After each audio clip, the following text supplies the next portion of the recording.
Olá pessoal, tudo bem? Hoje eu vou dar uma dica sobre estudos, como estudar de uma forma eficiente e bem simples, certo? Porque geralmente no cotidiano da gente, estudar tornou-se uma coisa bem complicada, tanto por conta da pandemia, que as aulas estão em EAD, e tanto pela forma de educação que já foi dada para a maioria das pessoas da atualidade, porque estudar envolve vários fatores: leitura, resolução de exercícios, às vezes desenvolver e ver métodos de como as fórmulas foram desenvolvidas, e às vezes os alunos deixam de ler e de estudar e acabam só decorando o conteúdo. E estudar o dia todo também não é necessariamente aprender sobre aquele conteúdo. Existem algumas técnicas que lhe auxiliam a aprender o conteúdo de uma forma simples e prática. Por exemplo, no nosso dia a dia, por conta de faculdade, de ensino médio, entre outras coisas, para a maioria das pessoas estudar tornou-se uma obrigação. Por exemplo, você só vai começar a estudar por conta que você tem um prazo para cumprir, tem que entregar um determinado conteúdo para o professor, tem uma prova que está chegando, e isso acabou se tornando uma coisa tipo rotineira da população. E com isso, por conta de trabalho, prazos para cumprir, isso tornou-se uma coisa que diminuiu em todas as pessoas a curiosidade. Porque quando você faz uma coisa que você gosta, que você tem uma curiosidade sobre aquilo, você faz ela de uma forma mais precisa e com maior atenção possível. Aí a maioria das pessoas perderam essa curiosidade e tornam o estudo uma coisa decoreba, que nem vai ser bom para você, porque você não vai estar aprendendo o conteúdo, e consequentemente só vai decorar para aquela situação que vai ser exigida. Aí, por exemplo, as pessoas que acabam decorando, na hora de decoram o conteúdo para na hora de que forem questionados ou que precisarem realizar alguma prova, alguma lista de exercício, saber a parte decorada do que vai ser utilizado. E consequentemente vai acabar esquecendo aquilo com maior rapidez. Aí tem uma professora de Stanford, da Universidade de Stanford, que é a Carol Dweck. Ela afirma que a mentalidade ela é dividida em duas partes, onde a gente vai ter a mentalidade fixa e a mentalidade do crescimento. Mentalidade fixa é aquela que você aprende um conteúdo, só que com o passar do tempo, sem você estudar e desenvolver ele, fica só aquele conteúdo sem nenhuma alteração durante o tempo. Ou seja, torna-se uma coisa estática, sem nenhuma alteração. Já a mentalidade do crescimento é aquele que você gosta, que você tem interesse, que está sempre em constante estudo, fazendo aplicações, resolvendo exercícios, fazendo leitura, cursos, escutando podcasts, e consequentemente você vai estar se aperfeiçoando cada vez mais naquele conteúdo, e com o passar do tempo aquela mentalidade torna-se uma coisa que está em atual crescimento constantemente. Aí conforme a gente vai crescendo, por conta do trabalho, da faculdade e entre outras coisas, a gente vai perdendo essa curiosidade, como eu falei anteriormente. E o principal foco para a gente focar no conteúdo e desenvolver de uma forma bem precisa é gerar essa curiosidade, porque vai gerar uns hormônios no nosso corpo que, por exemplo, ao você tentar resolver uma questão de física ou de matemática, ou até mesmo uma questão de outra disciplina, a partir do momento que você está em constante evolução de estudos, desenvolvendo sobre aquele conteúdo, quando você resolve uma questão que você acerta, aquilo gera uma felicidade tremenda em você. Eu fiz até um post anteriormente aí, uma brincadeirazinha falando sobre uma questão de física. E aquela felicidade que gera em você faz com que você tenha constância e permaneça estudando sobre aquele conteúdo, fazendo com que você se torne uma pessoa em autodesenvolvimento ajudando tanto você no dia a dia como no seu desenvolvimento profissional. Só que, por consequência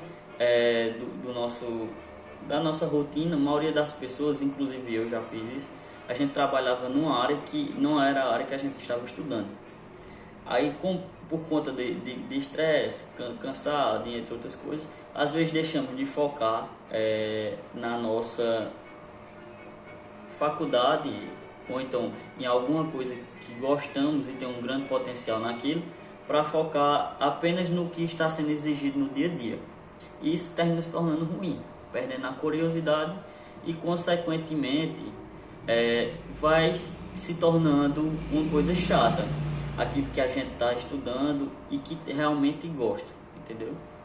Aí, eu digo que esse é um dos principais problemas da situação atual de ensino, porque é onde as pessoas deixam de focar realmente no principal, que é estudar e se desenvolver, tanto como pessoa como profissional, e passa a decorar as coisas para repetir apenas no momento que você for cobrado. E isso acaba tornando tanto a população em si, como esses profissionais que estão se graduando, de uma forma muito ruim. Ou seja, vai ter um déficit de vários profissionais que vão estar trabalhando numa coisa na qual eles não estão realmente qualificados. Sabem por cima do conteúdo, mas não tem uma didática realmente excelente para poder projetar aquelas situações de uma forma mais precisa. Então, eu digo sempre para as pessoas que eu converso que é importante a gente trabalhar em algo que a gente se interessa, porque vai estar sempre gerando aquela curiosidade e, consequentemente, a gente vai estar todos os dias dispostos para enfrentar e se desenvolver, tanto como profissional como pessoa, naquela atividade, entendeu? Isso define o quanto a gente vai se tornar bem sucedido logo em sequência, porque a dedicação e a forma que você se desenvolve naquele conteúdo e estudo vai conseguir distinguir se você vai ser um grande profissional ou não naquela área, tá certo? E eu digo assim, que a gente manter uma constância de estudo vai fazer com que a gente se evolua constantemente, e a partir dessa evolução, dessas leituras a qual a gente faz, desses estudos a qual a gente desenvolve, poderemos se tornar grandes pessoas, grandes profissionais. E eu sempre digo que é melhor você estar se desenvolvendo 1% ao dia do que estar estagnado e não estar desenvolvendo nada. Ou seja, continue fazendo suas leituras e seus estudos, que isso vai ser de grande importância para você. E a técnica a qual eu vou citar aqui é a técnica de Richard Feynman, que é esse cientista aqui, a qual eu admiro muito, e ele é o ganhador do Prêmio Nobel de 1965 de Física, e também foi de grande importância na Segunda Guerra Mundial, a qual ele foi um dos principais pilares para o desenvolvimento tecnológico e nuclear daquela época.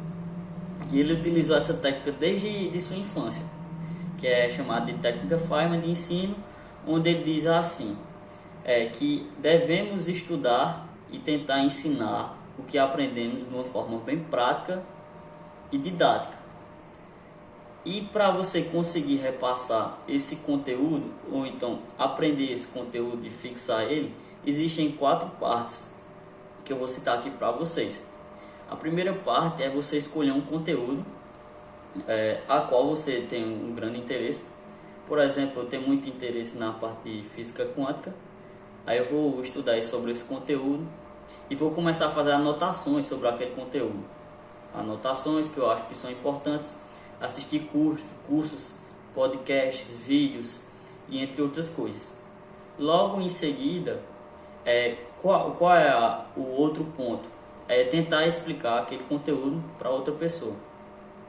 Por que você deve explicar Consequentemente, como você fez pequenas anotações, você vai tentar repassar aquele conteúdo para outra pessoa e vai ver se você realmente aprendeu sobre aquele conteúdo, entendeu?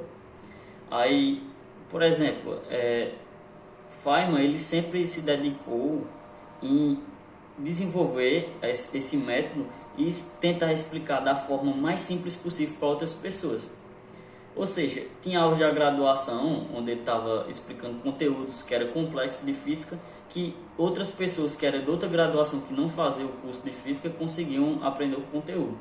Então, devemos tentar explicar aquele conteúdo de uma forma bem simples, como se estivesse explicando para crianças de quinta a sexta série, as quais não têm uma mentalidade aberta e um linguajar tão rude igual o linguajar universitário. Ou seja, tentar explicar de uma forma didática e simples é o segundo passo. O terceiro passo é tentar simplificar o máximo possível sobre aquele conteúdo. Ou seja, você começou a fazer leituras, aí vai lá grifando, fazendo anotações. A partir dessas anotações, você vai tentar simplificar mais ainda aquilo e deixar, por exemplo, eu uso muito esses livros, esses cadernozinhos, as agendas sem pauta, onde eu vou fazendo minhas anotações de forma bem simples e vou tentando simplificar cada vez mais, onde eu vou tentar desenvolver esse conteúdo de uma forma mais simples e didática para o aluno, onde eu vou tentar explicar um assunto que é complexo e ele se torna uma coisa rápida de se aprender e bem fácil. Aí, inclusive, existe até, eu vou passar duas frases aqui para vocês. A primeira frase é de Cícero, onde ele fala: se eu tivesse mais tempo, teria escrito uma carta menor. Ou seja, ele demorou muito tempo escrevendo uma carta, só que por conta que ele não simplificava o conteúdo, não deixou ele de uma forma bem simples, a carta ficou extensa. Aí ele precisaria de tempo para pensar, para tentar desenvolver aquela frase e deixar de uma forma mais precisa para a pessoa que fosse ler. E tem outra frase também que é do grande Leonardo da Vinci, onde ele fala: a simplicidade é o último grau da sofisticação. Isso quer dizer o quê? A partir do momento que você se torna uma pessoa muito fera naquele conteúdo, você vai ser capaz de repassar qualquer conteúdo de uma forma bem simples. Ou seja, é o último grau da sofisticação em tudo, desde a educação até qualquer outro meio de trabalho. E o último ponto é você recomeçar, você fazer todos esses 3 pontos e tentar ainda mais aperfeiçoar e simplificar sobre aquele conteúdo. Por exemplo, o café. Eu sei que o café ele atrapalha na questão de ansiedade, dormir, entre outras coisas. Aí podemos resumir tudo em uma pequena frase: o café atrapalha no meu sono e na minha ansiedade. Aí, consequentemente, quando eu for beber ele novamente, eu já vou saber quais são os benefícios e os malefícios dele. Tá certo, pessoal? Foi um prazer. Eu não deixo de tomar meu cafezinho, né? Mas a dica é essa. Tchau!